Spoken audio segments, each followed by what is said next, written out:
Welcome everyone. Today we have brought to you star of this term, Khushi Dalmia, the student who has scored 328. Yes, you heard it right. 328 in CMA Foundation. This student is an exceptionally intelligent student. She has appeared for class 12 just this year. Yes, the exams were cancelled.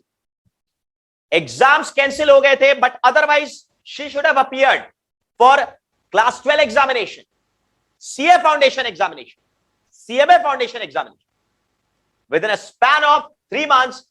If the exams of class 12 were not cancelled, she should have appeared for CA Foundation, CMA Foundation and class 12 examination. So mind you, 3 examination she determined. She was determined that she will appear in all the 3 examinations. It was bad luck or good luck that CBSE examinations and ISC examination were cancelled, but otherwise 3 exam में appear करते और उसके बावजूद CA foundation में she scored 272 marks out of 400 and CMA foundation में oh my god unbelievable 328 इन्होंने score किया है. CMA फाउंडेशन का रिजल्ट पहले मैं बता देता हूं. इकोनॉमिक्स में फर्स्ट पेपर में 88 स्कोर किया है.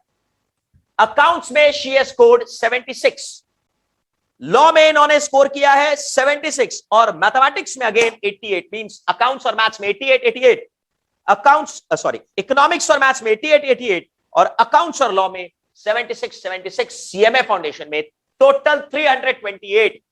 क्लास 12 अभी दिया और 2 महीने बाद आप सीएमए फाउंडेशन दे रहे हैं. अनबिलीवेबल. और सीए फाउंडेशन में 272 स्कोर किया इन्होंने. अकाउंट्स में 77, सीए चार्टर्ड अकाउंटेंसी भी साथ में कर रहे हैं, सीएमए भी कर रहे हैं. अकाउंट्स में 77, लॉ में 50 मार्क्स, मैथमेटिक्स में 70 मार्क्स और इकोनॉमिक्स में 75 मार्क्स इन्होंने स्कोर किया. 272. Mind blowing, unbelievable. That's absolutely something which everyone should follow.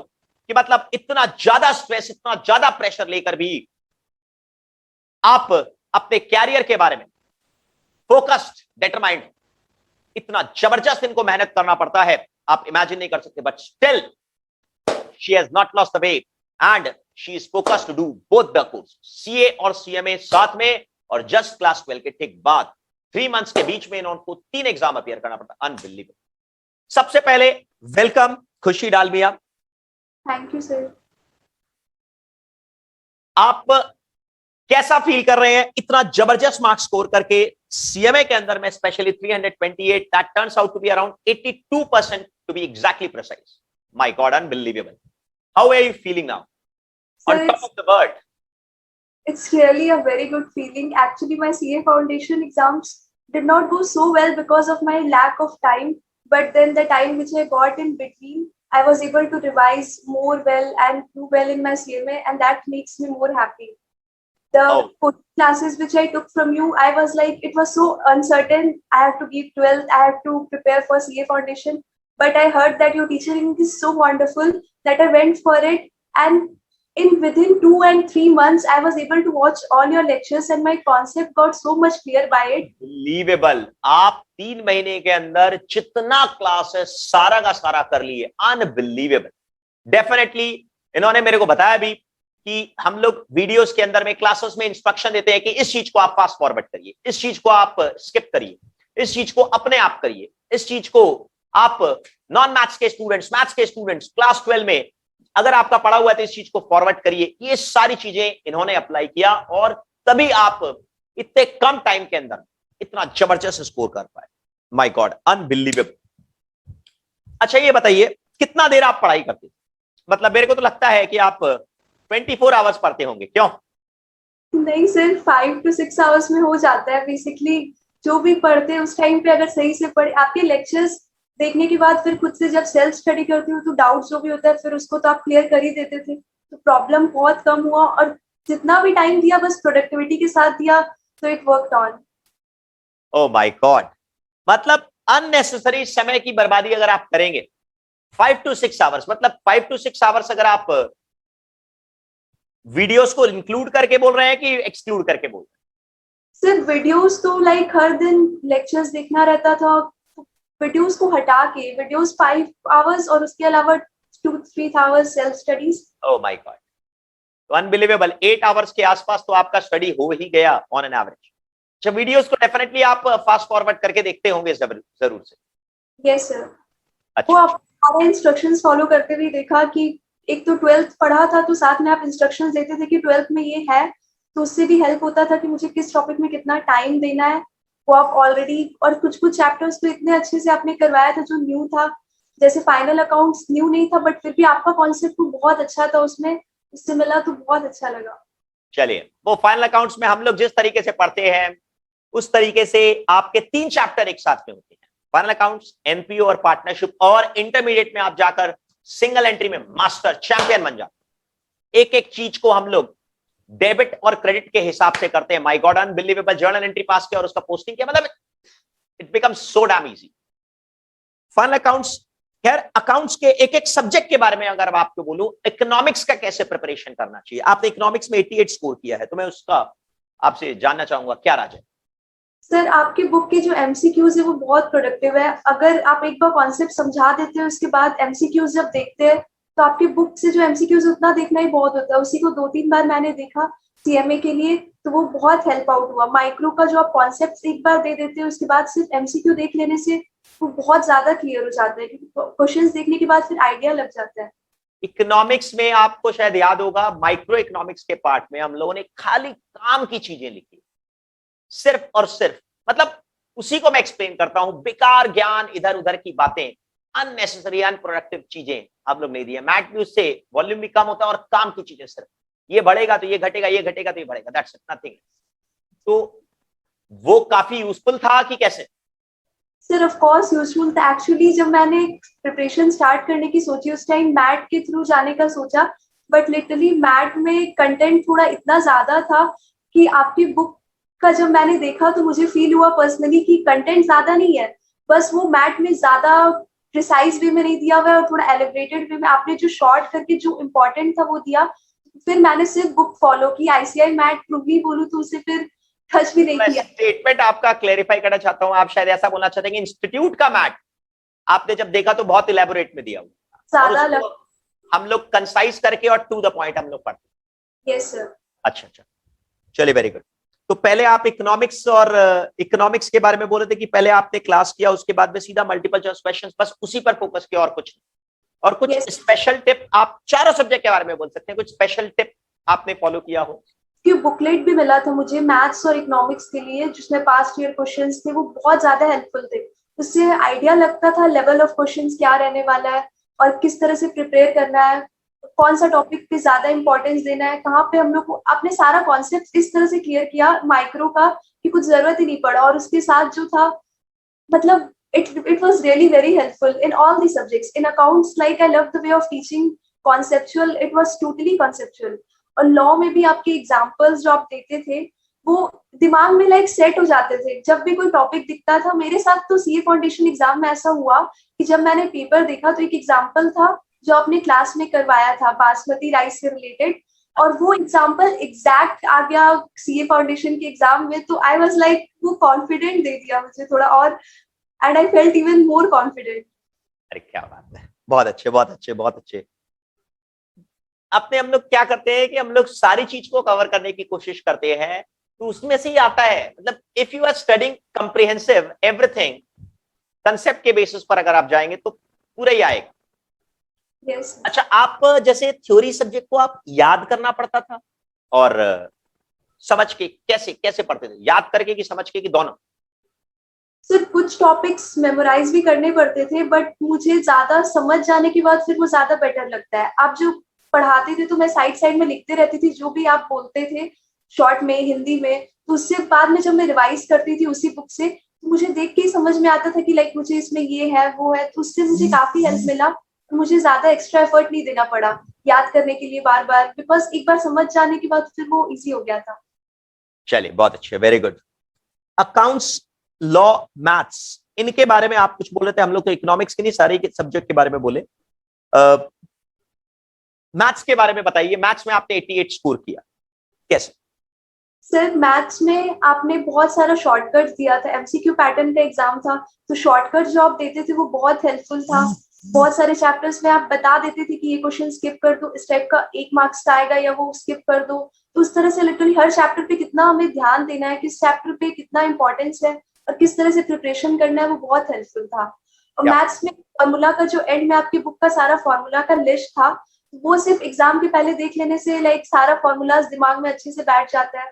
Math तो छूने की जरूरत ही नहीं पड़ी, लिटरली सिर्फ आपके बुक्स के थ्रू गई तो हो गया। चले, बहुत अच्छे, बहुत अच्छे। अब आप ये बताइए कैसे आप पढ़ाई करते थे, मतलब इतना आप फियर नहीं कर, डर नहीं लगा आपको कि इतनी सारी चीजें आपको एक साथ में, सीए का एग्जाम, सीएमए का एग्जाम, क्लास 12, कैसे, क्या क्या सोच रहे थे आप, मतलब क्लास 12 का एग्जाम जब कैंसिल नहीं हुआ था तो आपके दिमाग में क्या था, what way you feeling? Sir उस टाइम पे बेसिकली मैं वो टॉपिक्स करना चाहती थी जो सीए फाउंडेशन और ट्वेल्थ में दोनों में कॉमन है, क्योंकि उस टाइम श्योरिटी नहीं आया था कि मेरा एग्जाम होगा या नहीं होगा। तो मैंने वो टॉपिक्स किए जो दोनों में कॉमन है। और ऑलमोस्ट तो 50 अकाउंट्स में तो 50 to 60% सिलेबस कॉमन था, और इससे मुझे हेल्पफुल हुआ। और बाकी सब्जेक्ट्स में मैंने, जैसे लॉ मुझे बिल्कुल नहीं आता था, बट लॉ आपके लेक्चर्स के थ्रू, आपके एग्जाम्पल्स के थ्रू, उसमें मैंने ज्यादा स्ट्रेस दिया। और जब मेरा ट्वेल्थ का एग्जाम को क्या फाइनली कैंसिल हुआ, तब मैंने सोचा कि like I am relieve now, I have to study only for CA foundation. तब मैंने न्यू टॉपिक्स एक्सप्लोर करना चालू किया, और मैंने उस पर ज्यादा ध्यान दिया और रिवाइज भी किया उसे। क्या बात, बहुत अच्छे। अच्छा, जब एग्जाम कैंसिल नहीं हुआ था तब आप सोच रहे थे, कंफर्म थे कि दोनों एक साथ में दे देंगे आराम से? यस सर, वो कंफर्म था, क्योंकि प्रिपरेशंस वैसे किए, एग्जाम फॉर्म फिलिंग तभी स्टार्ट हो गया था एग्जाम कैंसिल होने से पहले ही। एक बार मन में डाउट आया। एग्जाम फॉर्म तो हम लोग सब फिलअप कर देते, बट द एक बार पॉइंट है कि डिटरमाइंड थे कि कैसे, कैसे आप, आपके फैमिली मेंबर आपको ये नहीं बोले कि इतना ज्यादा स्ट्रेस मत लो? नहीं सर, वो लोग जानते थे कि अगर हम करना चाहते तो हम कर लेंगे, तो लिटरली। और कोचिंग वगैरह भी मैंने पूछा पापा से, तो एक बार भी उन्होंने मना नहीं किया। और आई एम हैप्पी कि मैंने आपको कोचिंग लिया, क्योंकि उससे मुझे इतना हेल्प मिला। मेरा, अगर लिटरली मैं पहले सोच रही थी बिना कोचिंग के करने का, बट मुझे फील होता है कि अगर मैं बिना कोच की करती तो मैं सिर्फ ट्वेल्थ तक ही रिस्ट्रिक्ट करके रह पाती, और लॉ तो बिल्कुल मुझसे नहीं होता। चलिए, बहुत अच्छे, बहुत अच्छे। अच्छा, मतलब जब हम लोग पढ़ते थे तो उन सारी चीजों को आप रिवाइज कैसे करते थे? How did you revise everything, मतलब कैसे, कि सिलेबस इतना ज्यादा है और उसको रिवाइज कैसे करते, कैसे? सर जैसा मैंने कहा कि आप जब पढ़ाते हो थ्योरी सब्जेक्ट्स में, तो आप साथ में जो बोलते हो क्लासेस में, वो मैं साइड में लिख लेती हूँ। तो जब रिवाइज करते हो तो उसे समझ में आता है कि इसमें ये टॉपिक में क्या है क्या नहीं है। आप हिंदी में लिखवाते हो लॉ में, और इकोनॉमिक्स में हिंदी भी आप। में ये वाला जो पॉइंट है, जो सारी की सारी चीजें हम लोग हिंदी में लिखवाते हैं, इट्स एक्चुअली फ्रूटफुल और not worthy. Sir very fruitful, क्योंकि हम लोग के लिए लॉ न्यू है। तो जब हिंदी में मिल जाता है तो उसको हम लोग कन्वर्ट करके लिख लेते हैं, बट स्टार्टिंग में समझने में जो प्रॉब्लम होता है वो हिंदी में लिखने के कारण सब कुछ सॉल्व हो जाता है। क्या बात, और एग्जाम्पल्स तो जैसे सिर्फ वही याद रह जाता है बाद में, और वो इतना हेल्पफुल रहता है कि कुछ कहना ही नहीं। क्या बात है, बहुत अच्छे। और आप इतने कम टाइम के अंदर में इतना सारा चीज आपने पढ़ लिया, कुछ समथिंग स्पेशल यू डिड कि सीए का एग्जाम, सीएमए का एग्जाम इतने कम टाइम में कैसे आपने पढ़ाई की, इतने कम टाइम? सिर्फ जब तक ट्वेल्थ का बोर्ड्स कैंसिल नहीं हुआ, तो तब तक जैसा मैंने कहा, मैंने कॉमन टॉपिक्स पढ़ा। उसके बाद जब एग्जाम्स कैंसिल हो गया फाइनली, उस टाइम आई वाज लाइक थोड़ा सा पोस्टपोनमेंट मिल जाए तो मेरा और हेल्प हो जाएगा, and it did. 1 month postponement मिला, जिसके कारण फिर मैं और अच्छे से प्रिपेयर कर पाई। एंड सीए फाउंडेशन देने के बाद मैंने रियलाइज किया कि कहाँ पे कुछ मेरे में प्रॉब्लम है। उसके बाद मैंने फिर वो 1 मंथ में वो सीएमए में ट्राई किया कि उसको मैं सही करूँ, तो सीएमए में और बेटर परफॉर्म कर पाई। चले, बहुत अच्छे, very good, very good, thank you, thank you. और कोई सजेशन देना चाहते हैं अपने प्रिपरेशन को इंप्रूव करने के लिए? खास करके आज की जनरेशन जो है वो नॉर्मली सोशल मीडिया में अपना समय बहुत बर्बाद करती है, बहुत ज्यादा समय अपनी बर्बाद करती है। तो ये आप कैसे कंट्रोल कर पाए? सोशल मीडिया के जमाने में इतना ज्यादा समय हम लोग फेसबुक, यूट्यूब और सोशल मीडिया पर दे देते हैं, गेम्स पर दे देते हैं कि अपना समय नहीं बचता। तो was there any plan in your mind to avoid जब दिस? थी तो फोन का सारा कुछ बंद करके, लाइक लैपटॉप से पढ़ती हूँ तो फोन वहां पे होना ही नहीं चाहिए, क्योंकि डिस्ट्रैक्शन होता है सोशल मीडिया से। कोई टेक्स्ट है तो उससे डिस्ट्रैक्ट हो गए, तो फोन जब भी है उसको सेपरेट रखूंगी, और इसीलिए 4-5 घंटे भी पढ़ के अगर प्रोडक्टिव तरीके से बिना फोन का और कहीं यूज किए हुए पढ़ लेने से फिर वो काफी होता है। फिर ऐसे 8-10 घंटे लेके बैठे, फिर कोई मैसेज आया तो वो उसमें इंगेज हो गए, तो वो फिर कंट्रोल होने से फिर सही होता है। मतलब फोन से जितना दूर रहेंगे, सोशल मीडिया से जितना ज्यादा दूर रहेंगे, बेकार चीजों से जितना ज्यादा, प्रोडक्टिव चीजों पर ध्यान ज्यादा देंगे, वो आपके लिए अच्छा है। चलिए, और कोई सजेशन आप फाइनली आप देना चाहेंगे अपने जूनियर्स को?